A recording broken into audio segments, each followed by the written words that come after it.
கறி குழம்பே தோற்று போகும். இந்த மாதிரி புதுசாக கத்திரிக்காய் வச்சு செஞ்சு பாருங்கள். அதுக்கு 5 கத்திரிக்காய், 2 மீடியம் சைஸ் உருளைக்கிழங்கு எடுத்துக்கோங்க.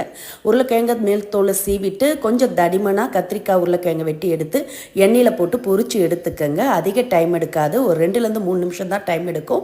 உருளைக்கிழங்கையும் கொஞ்சம் தடிமனாகவே கட் பண்ணி ஸ்லைசஸாக இது மாதிரி எண்ணெயில் பொரிச்சு எடுத்து பிளேட்டில் மாற்றிக்கோங்க. இப்போ இதுக்கு மசாலா அரைக்கிறதுக்கு மிக்சர் ஜாரில் 2 பத்தை தேங்காய், 10 பூண்டு, இஞ்சி, 2 பச்சை மிளகா, 2 டேபிள் ஸ்பூன் வறுத்த வேர்க்கடலை, 1 கைப்பிடி அளவுக்கு கொத்தமல்லி தழை சேர்த்து கொஞ்சமாக தண்ணி விட்டு மைய அரைச்சி எடுத்து வச்சுக்கோங்க.